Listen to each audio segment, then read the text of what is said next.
What do you do when you walk into an ICU in Los Angeles and find your daughter unconscious, alone, while her husband is tagged in yacht photos a few miles away? How far can a quiet father be pushed before he stops being the family wallet and starts using the very systems his son-in-law worships to cut him off? Can a man everyone treats like an old, soft checkbook calmly walk into a marina and leave his son-in-law with nothing from their family in under an hour? Before we dive deeper into this story, I have one small request. Please subscribe, drop a like, comment, and hit that hype button to boost this channel so more people can discover these incredible Reddit stories. My name is Daniel Hart, and most people who know me would probably describe me as a quiet, steady man who worries too much and talks too little. I am 61 years old, a widower, and I have spent most of my adult life in work boots and a hard hat, running a small construction and property management company in Denver that somehow grew bigger than I ever planned. At home, though, my life is simple. I eat most dinners alone at a worn wooden table in a house that is too quiet without my wife, and I keep the television on more for noise than for interest. The thing that still brings color into my days is my daughter, Lily, even though she lives 1,000 miles away now, in Los Angeles, in a world of bright photos and short videos that move too fast for me. Most evenings, I sit in my kitchen with a cup of coffee and scroll through her posts on my phone. I see rooftop bars, city lights, outfits I do not understand, and her husband, Ethan, always in the center of the frame with that easy, perfect smile. There are yachts and brunches and comments from strangers telling them they are a power couple. When I tap the little heart on her posts, I feel like I am knocking on a window from far away. She answers sometimes with a quick message. She tells me she is busy but fine, that Ethan is taking care of her, that I should stop fussing. I tell myself that this is what letting your child grow up is supposed to look like. The morning everything changed started like any other. I was at the construction yard, checking on trucks and talking to my foreman about a new roof job. The air was cold, my breath visible in small clouds, the sky clear. My phone buzzed in my pocket. I almost ignored it, thinking it was another spam call, but something in me made me pull it out. The number on the screen was from Los Angeles, but not one I recognized. I stepped away from the noise of the yard and answered. A woman's voice, calm but tight, introduced herself as a nurse from a hospital in LA. She said my full name and asked if I was the father of Lily Hart. I said yes, and my chest tightened before I even knew why. She told me Lily had been brought in by ambulance after collapsing. She said there had been a sudden medical emergency, serious and not yet stable. Her words were careful. She said Lily was in intensive care, in critical condition, and that I was listed as the primary emergency contact and guarantor. She asked if I could come. I did not remember all of what I said back to her. I remember asking if my daughter was alive. She said yes, but that they were very concerned. I remember saying I would be there as fast as I could. My foreman saw my face when I walked back. He did not ask many questions. He said they would cover the jobs, that I should go, that family came first. The men on the lot nodded, eyes serious. In that rough yard, with dust and oil on the ground, I suddenly felt more supported than I had in some family gatherings with Ethan and his friends. On the drive home, my hands shook on the wheel. My mind kept jumping between images of Lily as a little girl with scraped knees and Lily in those bright LA photos with a drink in her hand. Somewhere in the middle of that mess of thoughts was Ethan's face, smiling at a camera on some boat while telling me on the phone in the past that he had everything under control. At home, I threw clothes into a bag without much thought. I grabbed my passport out of habit, even though I knew I only needed my ID. I checked flights with clumsy fingers, booked the first one to Los Angeles I could find, and called a neighbor to drive me to the airport because my hands did not feel steady enough to trust on the highway again. The airport was a blur of lines, announcements, and the smell of coffee and perfume. I moved through security on autopilot, my mind half in Denver, half in some hospital room I had not seen yet. On the plane, squeezed into a narrow seat, I tried to pray, though I am not a very religious man. Mostly I repeated Lily's name in my head and tried not to picture her lying still and pale. The flight was only a couple of hours, but it felt like a full day. I replayed pieces of conversations with her and with Ethan. I remembered Ethan telling me, in a joking tone, that I worried too much, that Lily was in good hands now, that I should relax and enjoy retirement, even though I had never used that word about my own life. I remembered Lily telling me not to call late because Ethan needed his sleep before meetings and that my little worries could wait. I remembered agreeing, because I did not want to be the heavy father who could not let go. When the plane finally landed, I walked as fast as my knees allowed through the bright, echoing halls of LAX, following signs to ride shares and taxis. The city air hit me as a warm, exhaust-filled wave. Palm trees lined roads that did not feel real to a man used to snow and dry air. In the car to the hospital, my phone buzzed again. For a second, hope flared that it was Lily calling to say everything was fine. It was not. It was a notification from her social media. One of her posts had been liked by someone I did not know. The small, bright world on the screen felt cruel in that moment. At the hospital, I walked through automatic doors into a smell of antiseptic and something heavier, something like fear that had settled into the walls. A woman at the reception desk looked up when I gave my name. She checked her screen and then called for someone to take me downstairs. The ICU was colder and quieter than the floors above. Machines beeped in steady, indifferent rhythms.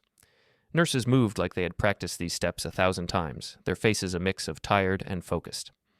A charge nurse, later I would learn her name was Marissa, led me to Lily's room.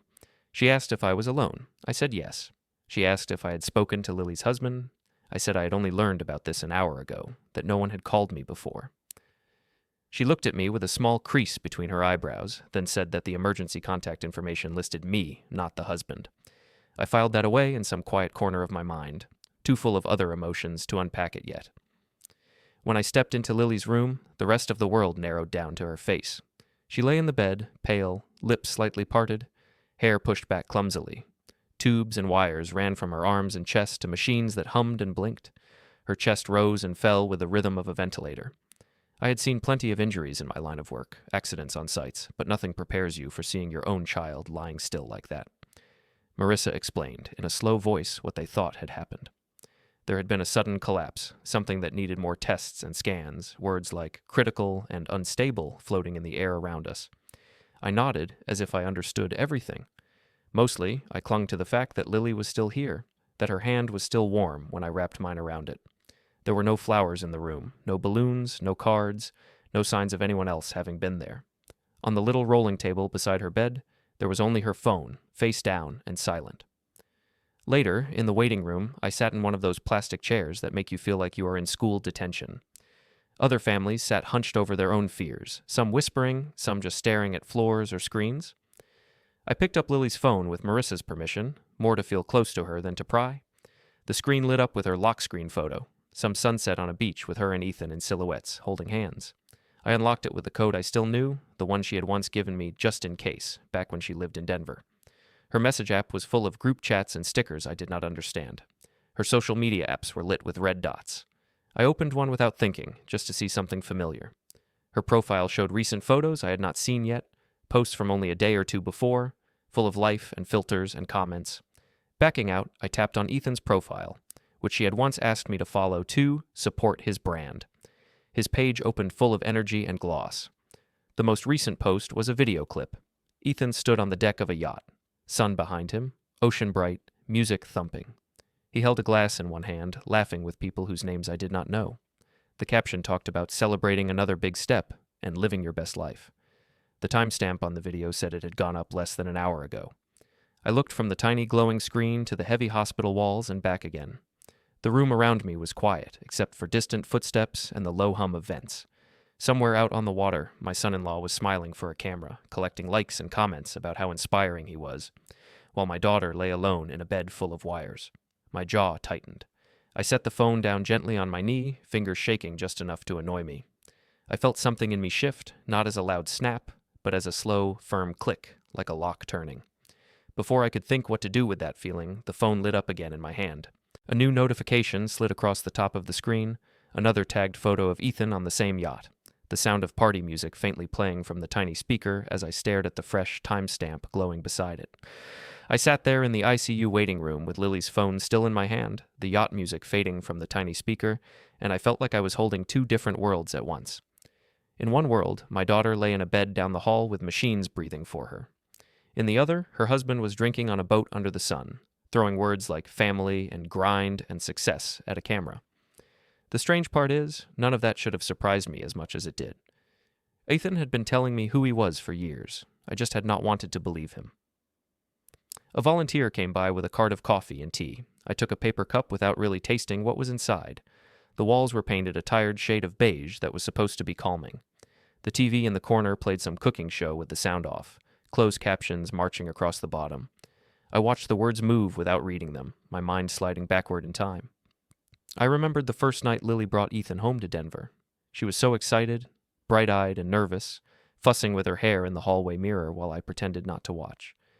Ethan walked into my house like he had been there before, wearing a shirt that looked too expensive for a man his age, talking with his hands, complimenting my place in a way that made it sound quaint instead of solid. He called my company impressive for a local outfit, and said he loved that I was hands-on instead of just pushing papers around. He said his own work was more digital, all about engagement and reach.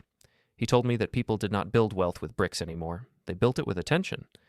I remember standing at my own kitchen counter, pouring him a drink, and listening to him describe scaling and branding and collaborations as if he was teaching me about gravity. What struck me even then was how often he said the words I and my, and how rarely he said we about Lily.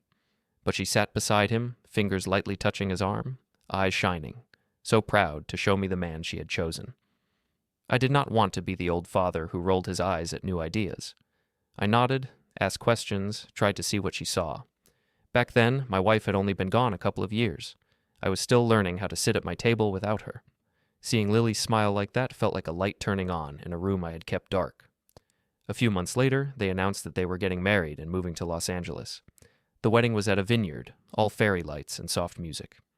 Ethan's side of the aisle was full of people I had never met, friends and colleagues with perfectly white teeth and restless eyes that kept flicking to their phones even during the ceremony. At the reception, I had prepared a simple speech about Lily as a child, about her resilience after losing her mother, about how proud I was. I stood with my notes in my hand, waiting for my turn, but Ethan's friend who was running the program shortened my slot without asking. He said the energy had to stay high, that people did not like listening to long speeches. Instead, Ethan played a video he had made, full of clips of him and Lily in glamorous places, slow-motion shots of them laughing, drone footage sweeping over the vineyard. My few words ended up squeezed between a toast from one of his friends and the DJ announcing the first dance. When I mentioned how I had promised Lily's mother I would always look after her, some of Ethan's friends laughed softly, like it was sweet but old-fashioned. Later that night, Ethan clapped me on the shoulder and said I was a good sport, like I had just lost a friendly game. He told me not to worry so much, that Lily was in capable hands, that he would take good care of her. I tried to believe him. After the wedding, they moved to LA to build their brand together. Lily sent photos of their first apartment, a nice place in a good neighborhood. Ethan told me he had found a deal, but the lease application kept hitting snags. His credit history was thin and patchy. The landlord wanted more assurance. Lily called me one evening, her voice tight, and said there was a problem. She did not ask directly, but I heard the fear in her words. Without making a show of it, I called the landlord, sent over my company's statements, agreed to co-sign the lease, and wired the first few months' rent. Ethan thanked me in a text with a string of thumbs-up emojis and a line about how, "This is just temporary. Soon I'll be the one investing in you, old man." He said it like a joke. I laughed because it was easier than saying that I'd been investing in her future since the day she was born. Over time, the asks grew larger. Ethan had a media startup idea, a platform for connecting creators and brands in real time. He said it just needed a little seed money to get off the ground. He talked about scaling, about exit strategies, about how he could turn my old school capital into something modern. He made it sound like he was doing me a favor by letting me in early. I agreed to put in money, but I did it the way I understood things, with paperwork, contracts, clear terms. My attorney, Victor, drafted a loan agreement between my company and Ethan's startup, with defined repayment dates and clauses about how the funds could be used. I went over it with Ethan at my office in Denver. He skimmed the pages, hardly reading, then signed and joked that he was glad I was finally trusting the next generation. He told Lily later that it was basically a gift, that fathers did that sort of thing. I let him say it because I did not want to embarrass her by correcting him in front of her. At work, things were different. In the construction yard, my crew listened when I spoke. They teased me about my old truck and my worn boots, but their jokes carried respect, not contempt. When I told them a job was risky, they believed me. When I said we could handle a big project, they trusted my judgment. My foreman had once told a young hire that if I seemed quiet, it was because I was thinking 3 steps ahead, not because I had nothing to say. I never forgot that. It is a strange thing to be valued by the men who work for you and dismissed by the man who married your daughter. Sitting in that hospital cafeteria, pushing cold, scrambled eggs around my plate, I felt that contrast very sharply. Nurses and doctors moved around me with purpose. A TV mounted high on the wall showed a local news segment about LA's nightlife, quick shots of clubs and rooftops, and, for a brief second, a clip of a yacht that looked very much like the one I had just seen on Ethan's page. I could not be sure, but the timing made my stomach twist. After I ate what I could, I stepped outside the hospital for a few minutes of air. The sky was bright, the traffic loud. I walked without thinking and soon found myself near a shopping street, the kind with palm trees, expensive stores, and tourists taking photos. Screens in shop windows played ads and influencer clips. One large display showed a compilation of social media videos, faces flashing quickly in front of my eyes. For a moment, Ethan's face filled the screen, laughing on that same yacht, the words "Live Now" and a brand logo stamped in the corner. People around me barely looked up. To them it was just another happy stranger in a long stream of moving pictures. I stood on the sidewalk, watching the clip repeat, and felt something cold settle under my ribs. In that split second, the world saw a man celebrating, living his best life. What they did not see was the ICU waiting room only a few miles away, where his wife lay unconscious and her father sat alone. I turned away and walked back to the hospital, my steps slow and heavy. When I returned to Lily's room, the machine still hummed and blinked. Marissa checked her charts and told me there had been no major change, which in that context was the closest thing to good news I could hope for. She asked again if I had reached Lily's husband. I told her I had not yet spoken to him, that I had only seen his updates online. She frowned and said carefully that normally spouses were the ones hospitals dealt with first. She said in this case, the emergency contact and insurance guarantor were both my name and my company's address. That was why they had called me and not him. I asked if he had come by at all.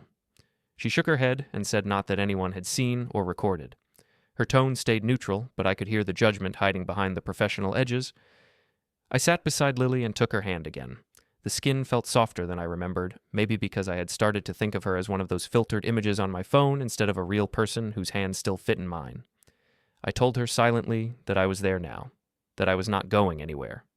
I also told myself that as soon as I got a clear moment, I would have to talk to Ethan. In my chest, anger and worry twisted together like two ropes. I did not want to call him in rage. I wanted to hear what he would say, exactly how he would frame this. Evening settled outside, the light in the room turning dimmer until the nurse switched on a small lamp. I dozed in the chair briefly, my head jerking up every time a machine beeped differently. At some point, I picked up Lily's phone again to check messages, partly hoping to see something from Ethan that would prove me wrong about him. New notifications had come in from friends asking if she was okay, from distant relatives sending hearts and question marks. There was nothing from her husband yet. I set the phone back on the table, my fingers lingering for a second. Just as I pulled my hand away, the screen lit up with a vibration that made the bed rail rattle slightly. A new message preview slid across the top, Ethan's name at the front. The line I could see without opening it read that the reception on the yacht was terrible and that he hoped everything was handled so he did not have to cut the celebration short. I stared at the message preview on Lily's phone for a long time before I opened it. As if the words might change if I gave them enough time, they did not. Ethan wrote that he heard there had been some kind of issue, that reception on the yacht was terrible, and that he hoped everything was handled so he did not have to cut the celebration short. He added a laughing emoji at the end, like this was an inconvenience, not an emergency. My thumb hovered over the keyboard. There were 1,000 things I wanted to write, and each one felt both too much and not enough. In the end, I typed a simple line. I told him Lily was in intensive care and that she was not stable. I said he should come. I watched the typing dots appear and disappear, like he was fighting with himself about how much effort this answer deserved. Then he replied that he would see what he could do, that there were important people on board, and that he did not want to cause drama if doctors already had everything under control. He said I should keep him updated. He did not ask which hospital. He did not ask if she had been conscious. He did not ask if she had asked for him.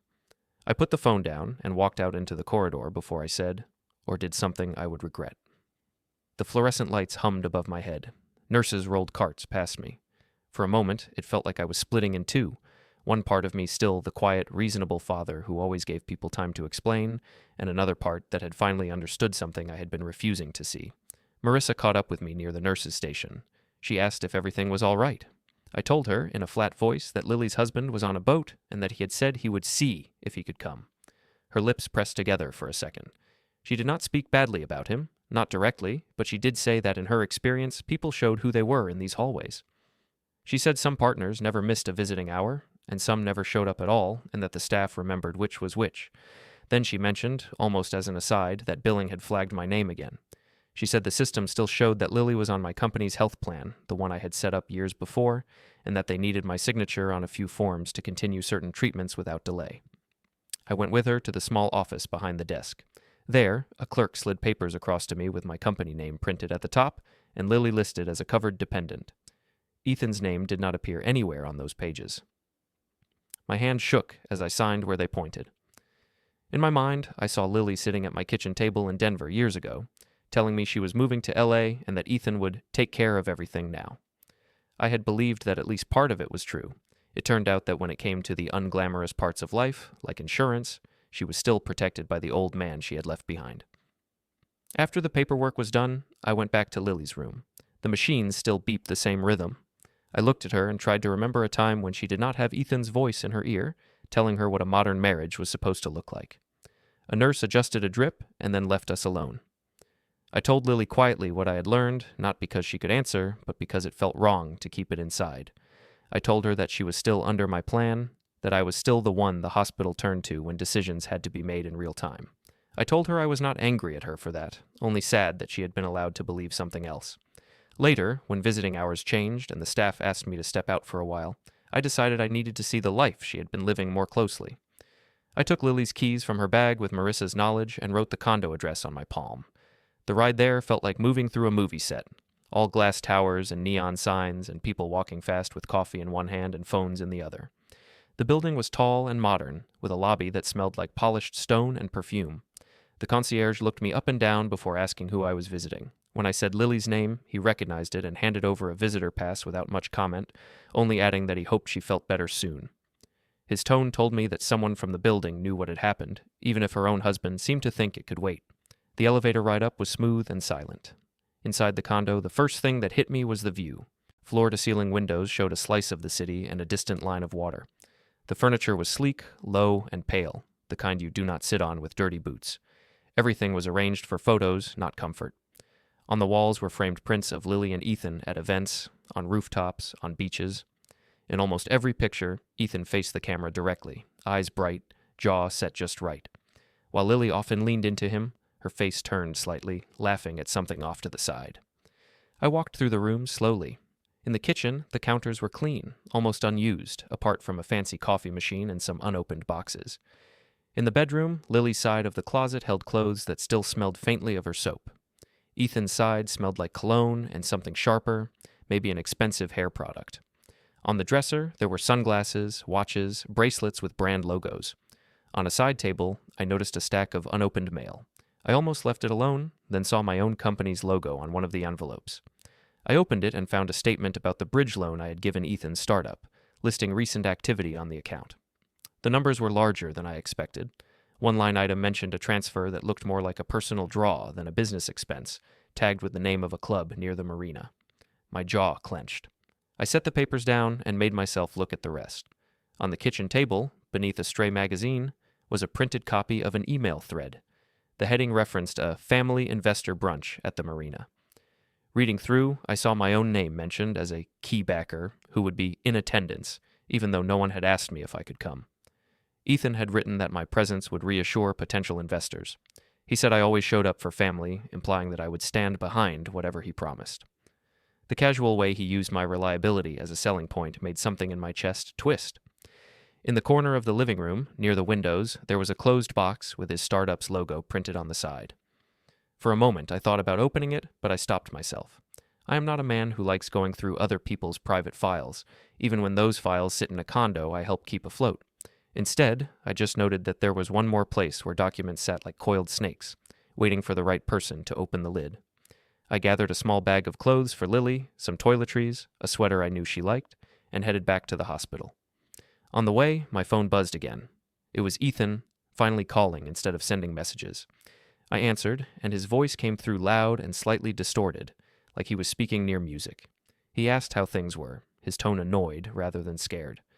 I told him clearly that Lily was in critical condition, on a ventilator, and that doctors did not know yet what the long-term outcome would be. There was a pause, then he said he was in the middle of something important with sponsors, and that he could not just walk away. He said he was sure I understood that work sometimes had to come first. He added that since the hospital had me for paperwork, and since Lily was in good hands there, it would be better if he came by tomorrow, once he had wrapped up his commitments, so he could be fully present. I did not raise my voice. I did not curse. I simply asked him if he realized that his wife could die while he was wrapping up his party. He laughed, a short, awkward sound, and said I was being dramatic, that doctors like to exaggerate, that he had been told it was serious, but not that serious. I thought of the nurse's tight voice, the machines, the signed forms, my name on the insurance papers, and the image of him holding a glass on the deck. In that moment, something inside me shifted for good. It was as if all the times I had given him the benefit of the doubt finally added up to one clear number I could not ignore. He told me, almost as an afterthought, that if costs got high, we could figure something out, and that he knew I would not let money get in the way of care for Lily. The way he said we made it obvious he meant me. When the call ended, I stood on the sidewalk outside the hospital, holding my phone like it was a foreign object.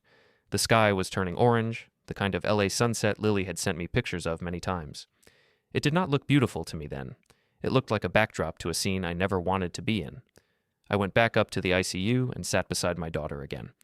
I watched the numbers on the monitors change and settle. I listened to the soft beeps and hisses. I thought about every time I had stepped in quietly to help her and Ethan, every check I had written, every signature I had put on lines they did not even read. I thought about how easily Ethan had assumed I would keep doing that while he poured drinks on a deck. Somewhere in the middle of that long sit, a decision formed, not loud but firm. I would not beg him to come. I would not argue with him on the phone or write long messages that he could twist into stories for his followers. I would do what I understood best. I would go to the documents. I would go to the agreements and the trust that my wife and I had set up years ago, back when we thought the main purpose was to make our daughter's life easier, not to shield her from a man who cared more about camera angles than about her pulse. As the night nurse came in to check Lily's vitals, I stepped into the hallway for a moment and pulled out my phone. In my contacts, near the top, was Victor's name, the attorney who had helped me structure my company and our family matters for years. My thumb hovered over the call icon. On the screen, next to his name, a small old calendar reminder popped up, one I had set and then ignored months ago. Review trust terms with Victor, estate planning. The date was circled in red. I looked at that reminder, listened to the distant sound of a monitor beeping faster for a moment and then settling, and realized that whatever I did next would not be about punishing Ethan in anger. It would be about making sure my daughter's life was never again balanced on the edge of his priorities. I called Victor from a quiet corner near the end of the ICU hallway, where the lights were dimmer and the traffic of nurses thinned out. It was late in Denver, but he still picked up after a couple of rings. His voice was calm and steady, the same tone he used when we had dealt with tough projects and messy contract disputes over the years. I told him, in simple steps, what had happened. I started with the call from the hospital, then my flight, then Lily lying in intensive care with tubes and machines. I told him that her husband was not there, that he was on a yacht somewhere nearby posting videos and stories about celebrating a new chapter. Then I told him about the insurance papers, the emergency contact forms, my name on everything important. I could hear his breathing change slightly as he listened. He did not interrupt much. He asked clear questions. He asked whether Lily was conscious, whether I had power to sign, whether the hospital had confirmed I was guarantor. I answered yes to those parts. Then he asked about Ethan. He asked how much money I had already put into the marriage and the startup, how it had been structured, and what paperwork we had. I told him that we had formal loan agreements, not just handshakes. I reminded him of the bridge loan to Ethan's media company and the condo arrangements. He said he remembered all of it. He said we had done things properly back then, even if I had not wanted to think of it as protection. Hearing that settled me a little. He said that from a legal point of view, this was not just a family drama. This was also a question of how funds were being used and who was carrying real responsibility. He said that before we talked about what to do, we needed to be very clear about the facts. He asked me to start collecting simple proof of how the last 2 days had gone. He suggested I keep copies or screenshots of Ethan's social media posts with their timestamps. He told me to note down when the hospital had tried to contact Ethan and when he had responded, if at all. He said that patterns of behavior were important when someone later tried to tell a different version of the story. After the call, I returned to the waiting room and sat in the same hard chair as before. People came and went. The TV changed channels. I pulled out my phone and did what Victor had suggested. It felt strange, almost petty, to screenshot my own son-in-law's posts, but I did it anyway. I captured the video of him on the yacht, the caption about celebrating another big step, the emojis, the tag of the brand. I made sure the time and date were visible. Then I scrolled a little further back and saw more signs of the life he had been living this week. Dinners, meetings, a pose in front of a sports car that was almost certainly rented. It was like watching someone stand on a different planet. I also opened the call log on my phone and noted the times the hospital had called me and when I had spoken to Ethan. Marissa helped me later by confirming that the staff had tried to reach him using the number on file and that there had been no answer. She said, very carefully, that those logs were part of the record and would be available if needed. She did not have to say what she thought of a husband who could not be reached while his wife was in critical care. The next day was a slip of time made of coffee, short naps in uncomfortable chairs, and small updates from doctors. Lily's condition stayed serious but did not get worse. I clung to that. Ethan still did not come. He sent a few short messages to Lily's phone, which I answered when it made sense. He asked if things were stabilizing and if I had handled the paperwork. Every time he wrote about the situation like a problem in a spreadsheet, it pushed me further away from the old habit of making excuses for him. In the afternoon, when things in the ICU were as stable as they ever are, I stepped outside the hospital again and found a quiet place under a tree near the parking lot. The shade was thin, but it helped. I called Victor back, and this time he suggested we loop in Carla from the bank's wealth management office. Carla had worked with my company for years. She knew my habits, my risk tolerance, the way I liked to keep debt modest and structures simple. Victor arranged a short conference call. When Carla joined, her voice was crisp and precise. She asked how I was, and I could tell she meant it, but she did not linger on small talk. She asked for permission to speak frankly. I told her I wanted that. She said she had reviewed the current state of things tied to Lily and Ethan. She confirmed that the LA condo was not in their personal names. It was held by a family trust my wife and I had created years ago, with me as trustee. Ethan only had the right to live there as long as certain conditions were met, and as long as Lily remained the main beneficiary in good standing. She also confirmed that the bridge loan to Ethan's startup was not an open gift. It was a business loan with a schedule and clauses about misuse and misrepresentation. She reminded me that the bank and my company both had protections if we chose to use them. Hearing her say that made my chest feel tight and strangely light at the same time. For years, I had thought of all this paperwork as extra, a chore I had done to satisfy Victor's careful mind. Now I saw it for what it was, not a weapon, but a shield I had forgotten I was holding. Carla said that from the bank's view, the problem was not me. The problem was the risk tied to Ethan's behavior. She said that potential investors and lenders would look very closely at how a founder behaved in a crisis, especially when that crisis involved his own family. She did not need to say that leaving a wife in intensive care while partying on a yacht looked bad to the kind of people whose money Ethan wanted. Victor asked me what I wanted, in plain words. He said he could not decide for me. He could only tell me what was possible. I thought for a long moment, leaning back against the tree and watching cars slide in and out of the lot. I told him that I did not want to destroy Ethan just to feed my anger. I said I wanted my daughter safe. I wanted her housing protected and her future share of our family's work guarded. I said I also wanted to stop being the invisible checkbook that Ethan assumed would always refill itself. Victor said those were reasonable goals. He said that legally I had every right to withdraw funding from Ethan's business and to adjust trust terms to protect Lily from someone who clearly prioritized his image over her care. He suggested that we start with information. He would review the loan documents and trust language again. Carla would prepare summaries of what could be changed quickly and what would take more time. They would keep everything quiet for now, out of public view. At the end of the call, Carla mentioned something else. She said that the bank had recently received an early draft of an invitation for an investor brunch at the marina, tied to Ethan's startup and some brand partners.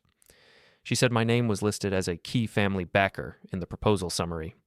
She sounded mildly irritated that Ethan's team had assumed my attendance without checking with me. She said that if the event went forward, it would attract people whose opinion Ethan cared about more than mine.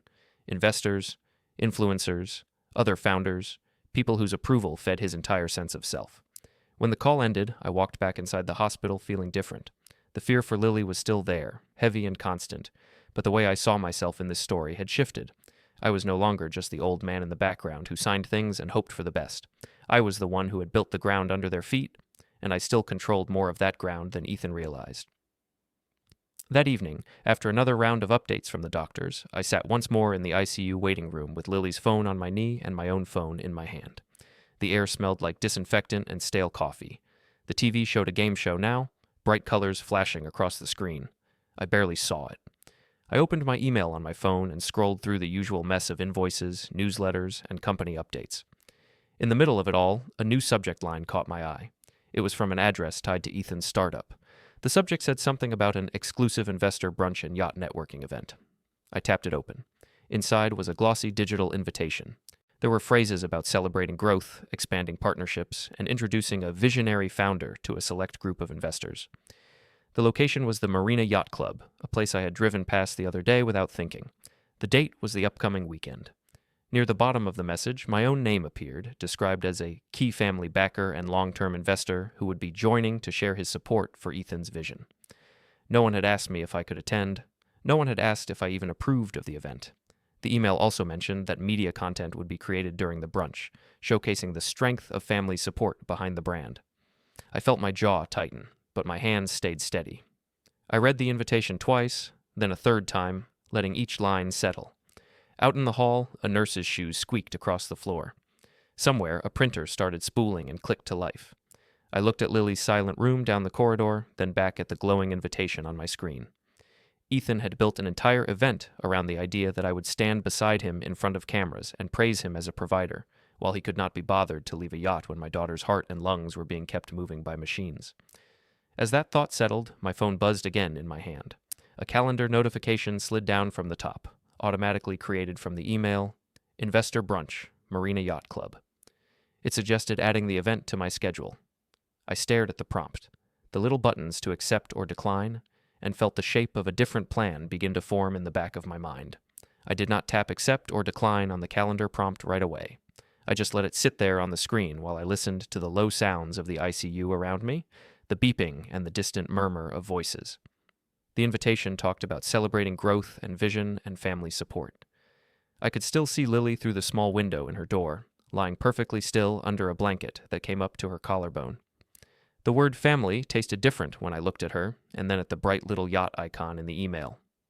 I closed the message and stepped into the hall. Marissa was at the nurse's station, checking a chart on a screen. She glanced up when she noticed me. I asked her for a quick update. She said Lily was holding steady, that her numbers were not getting worse, but that they still needed time to see what would happen. I told her I might need to leave for a short while in the next couple of days, but that I would be back, that I was not disappearing. She nodded and said that families sometimes had to juggle things and that the staff would call me immediately if anything changed.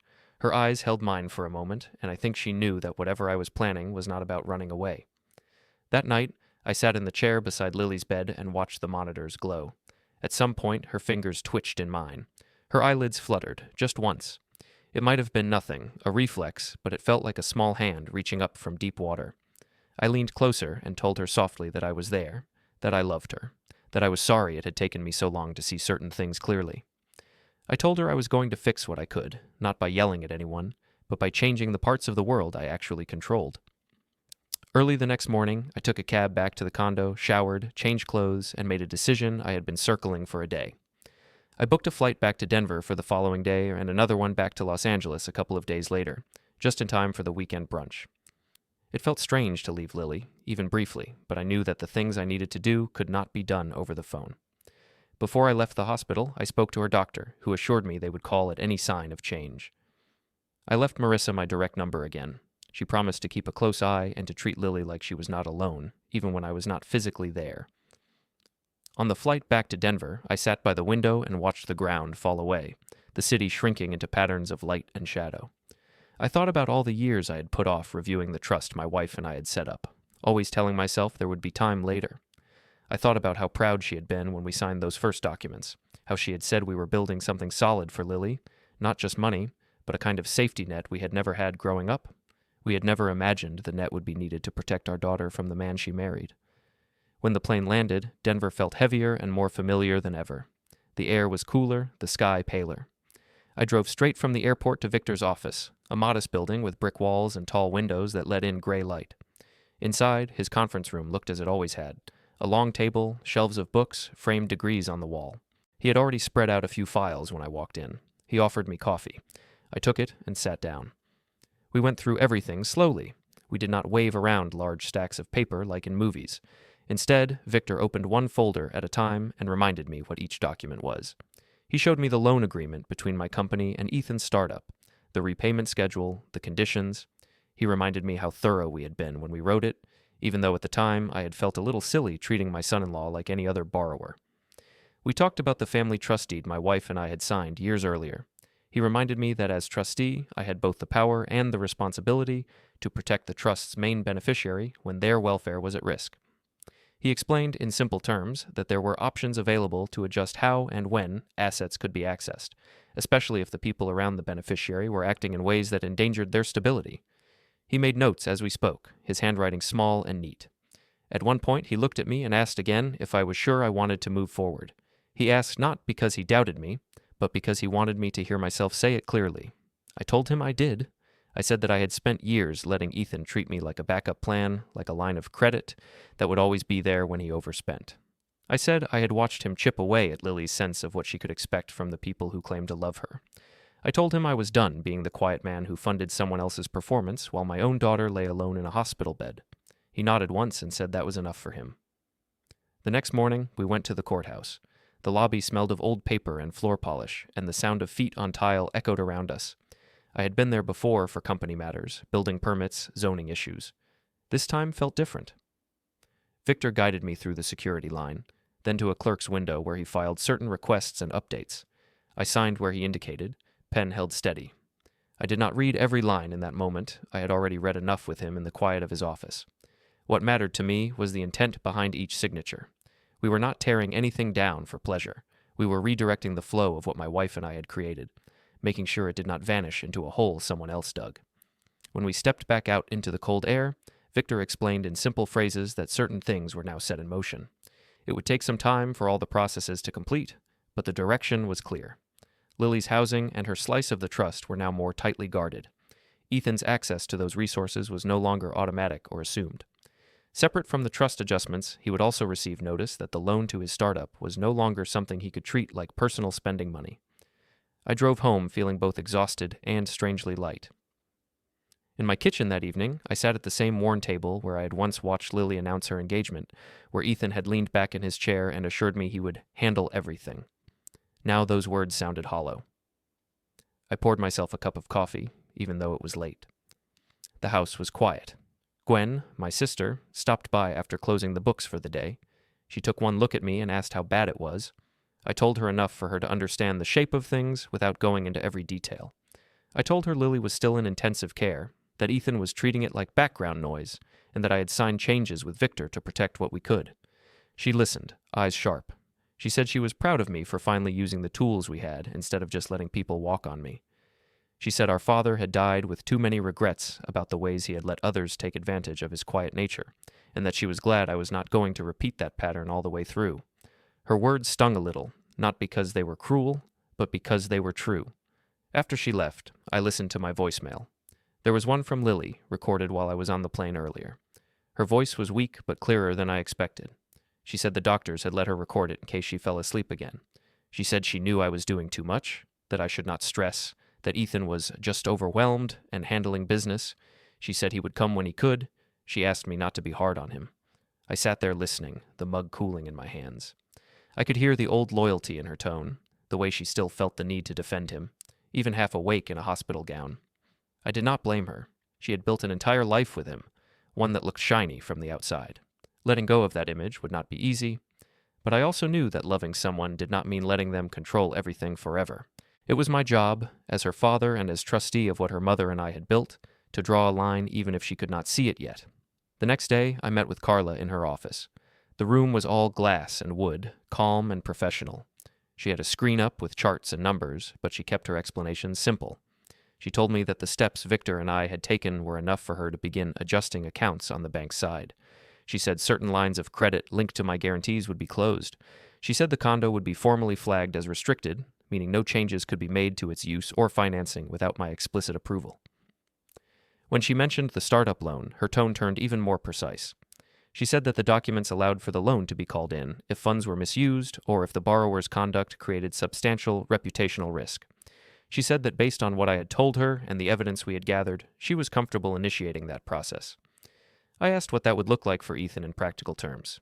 She said he would receive formal notice, and that it would quickly become clear to any investors or partners that his key backer and lender had stepped away, not in anger, but in response to documented behavior. She did not go into detail about letters or filings. She did not have to. The important thing was that, from that point on, Ethan would not be able to pretend he still had our support when he talked to people with money. Before I left, Carla looked at me and said something I did not expect. She said that from where she stood, dealing with balances and agreements all day, She often saw people my age stay quiet out of fear of being seen as bitter. She said she thought I was doing something different, something harder. I was choosing to be honest about what my support meant and to whom it was owed. On the flight back to Los Angeles, I felt tired down to my bones, but also very clear. I was not going back as the same man who had rushed into that hospital the first time, clutching his phone and hoping someone else would do the right thing. I was going back as someone who had finally aligned the quiet paperwork of his life with what he believed was right. The day of the investor brunch arrived hot and bright. The Marina Yacht Club shimmered against the blue water, all polished wood, glass, and chrome. Expensive cars lined the parking area. Music drifted faintly from boats moored along the docks. I wore the same kind of clothes I always did when something mattered. A clean button-down shirt, pressed but not fancy, and my best pair of shoes. Inside the club's lobby, staff moved efficiently, setting up trays of champagne flutes and arranging name cards. Ethan stood near a window, laughing with a small group, his hand moving in the air as he told some story. He was dressed in light colors that would look good on camera, a watch glinting on his wrist. When he saw me, he smiled wide and walked over, clapping me on the shoulder like we were old teammates. He said he was glad I had made it, that the sight of me would calm nervous investors, that after all the drama of the hospital, it would be good to show everyone that the family was united. He did not ask for an update on Lily before talking about the brunch. He did not notice the way my expression did not match his cheerful tone. A staff member approached and told him that the pre-event strategy session was ready in the private lounge. She said the bank representative and a legal advisor were waiting. Ethan's eyes lit up at the words bank and strategy. He told his group he would be back soon and that they should start without him to get some photos on the deck. Then he turned to me and said we would just sign off on a few things and then make a quick appearance together. I did not bother to correct him. I followed him down a short hallway lined with framed photos of past events. Smiling men in suits, women in elegant dresses, glasses raised over polished wood. At the end of the hall, a door stood slightly ajar. I could already hear the soft hum of the air conditioner inside and the faint clink of glass on a tray. As we stepped through, the hostess closed the door behind us. The sound of music and laughter from the main room faded into a dull throb, replaced by the quieter shuffle of papers being set on a polished table in the center of the lounge. Inside the lounge, the air felt cooler than the hallway, like they kept a different climate in rooms where money was discussed. A small bar stood against one wall, untouched. In the center, a polished table waited with 3 chairs on one side and 2 on the other. Carla sat at the far end with a slim folder in front of her. Next to her was another man in a suit I did not know, and on the table, a laptop already open with Victor's face visible on the screen. Carla stood to shake my hand first. She greeted Ethan with a polite nod, not the warm smile she had given me. Ethan missed the difference. He dropped into his chair opposite them and spread his arms like this was his show. He said he was glad we could all sit down quickly, that he had a tight schedule with the brunch and some media people arriving. He said this would be a good time to finalize the next stage of backing, so he could speak to investors with confidence. Carla listened without interrupting. When he finished, she folded her hands on the folder and said she wanted to start with a brief update of her own. Her tone was so even that it took a moment for Ethan to realize she was not echoing his excitement. She said that in the past week, certain new facts had come to light regarding his conduct and the use of funds tied to his startup. She said that the bank, my company, and the trust had reviewed these facts very carefully. She opened the folder and slid a few printed pages toward him. The pages showed simple summaries, dates, amounts, screenshots. There was a hospital logo at the top of one, a list of call attempts below. Another page showed still images from his yacht videos, each with small time stamps. Ethan glanced at the first page, then pushed the papers back slightly with 2 fingers, as if they were just an annoyance. He said he did not see why this had to be brought up on a big day. He called the hospital situation overblown, and said that everyone deserved a little escape sometimes. He said he had already explained to me that he was handling things in his own way. Victor's voice came through the laptop speaker, calm and firm. He said that from a legal standpoint, this was not about personal style. It was about responsibility and risk. He outlined in simple words the sequence: the time Lily was admitted to intensive care, the calls made to the number on file, the lack of response, the fact that I had been the one to sign consent forms and guarantee payment through my company plan while Ethan broadcast celebration content from the yacht. He said these were not opinions. They were documented facts. Ethan shifted in his chair, his smile thinning. He said this was ridiculous, that the doctors had said she was serious but stable, that he had been told there was no need to rush down and panic. Victor did not argue about what he claimed he had been told. He simply pointed to the line on the hospital log showing critical and to the ICU status at the time. Then Carla spoke again. She said that under the terms of the bridge loan and the related agreements, the bank and my company had the right to call in the loan and withdraw associated guarantees if the borrower's conduct created significant reputational and financial risk. She said that continuing to present Ethan as a safe, backed founder while evidence like this existed would be misleading to other lenders and investors. She slid another document toward him, this one with fewer words and more numbers. She explained, in that same even voice, that as of that morning, the bank had moved to terminate specific lines of credit linked to my guarantees. The startup loan was being called in according to the contract. Collateral would be pursued in an orderly way. No new commitments would be made in his favor. Ethan's eyes widened. He said she could not do that over one bad weekend. He said everyone had off days, that this would blow over, that investors cared about potential, not about what he called one emotional story. He turned to me then, expecting me to step in to smooth it over. I did not. I told him quietly that this was not about one weekend, it was about a pattern that had finally become too clear to ignore. I told him that I had spent years backing his projects and his lifestyle because I believed my daughter was building a life with someone who would show up when it mattered. I told him that when that belief broke in the ICU hallway, I decided my money would stop pretending it agreed with him. Victor then mentioned the trust. He summarized the changes we had made, staying away from complicated language. He said the family trust that owned the condo and certain other assets had been adjusted to protect Lily directly. Her right to housing and support remained. Ethan, however, no longer had any expectation of benefit through her.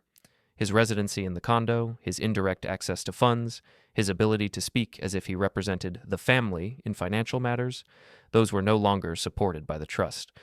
Ethan laughed, but there was no humor in it. He accused me of overreacting, of trying to control Lily's life from a distance. He said this would make him look bad in front of investors, that people would think he came from a broken background. Carla answered before I could. She said investors would see what was on the page.